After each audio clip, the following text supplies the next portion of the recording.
Salam sejahtera Malaysia. Berita hari ini, info penting bantuan kerajaan sepanjang tahun 2022. Berikut dikongsikan lebih lanjut berkenaan dengan bantuan keluarga Malaysia, fasa pertama, fasa kedua, fasa ketiga, dan fasa keempat. Bantuan keluarga Malaysia peruntukan sebanyak RM8,2 bilion dan penerima sebanyak 9,6 juta penerima.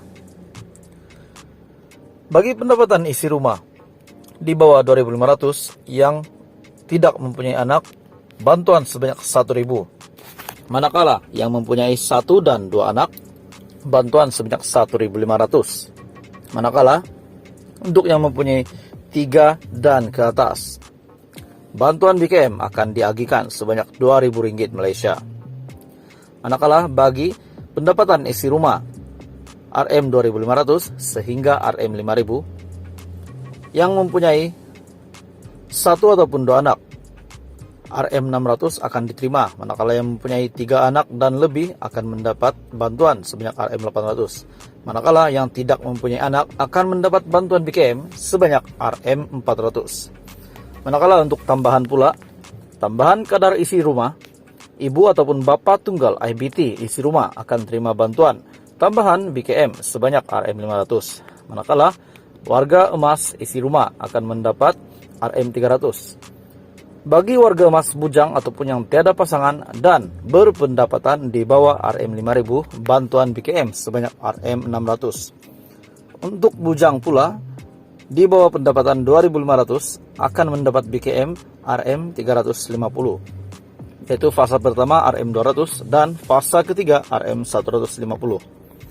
Untuk BKM fasa kedua, tarik bayaran adalah pada bulan Jun 2022. Dan jumlah bayaran BKM fasa kedua untuk kategori isi rumah yang sudah berkawin, pemohon yang berumur 59 tahun dan ke bawah, pendapatan 2.500 ke bawah.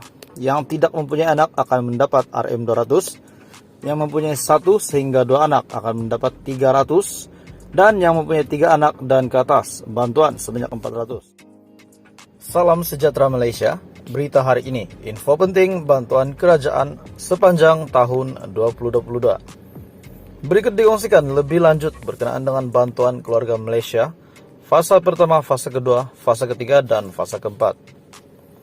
Bantuan keluarga Malaysia peruntukan sebanyak RM8,2 bilion dan penerima sebanyak 9,6 juta penerima.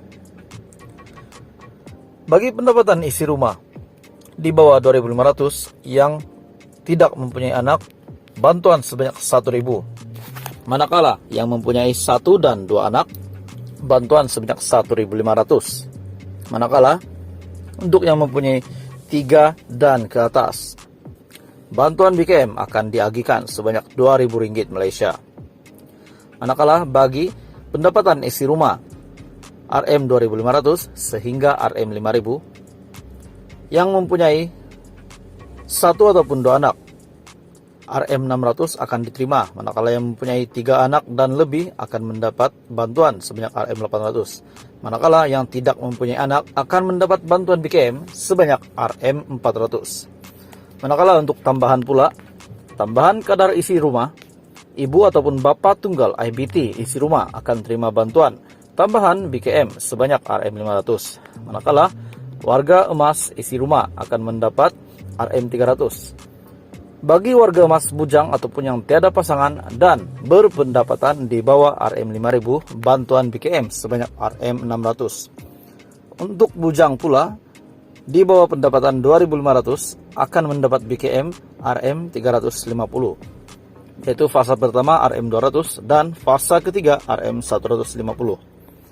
Untuk BKM fasa kedua, tarik bayaran adalah pada bulan Jun 2022. Dan jumlah bayaran BKM fasa kedua untuk kategori isi rumah yang sudah berkawin, pemohon yang berumur 59 tahun dan ke bawah, pendapatan 2.500 ke bawah. Yang tidak mempunyai anak akan mendapat RM200, yang mempunyai 1 sehingga 2 anak akan mendapat 300, dan yang mempunyai 3 anak dan ke atas, bantuan sebanyak 400.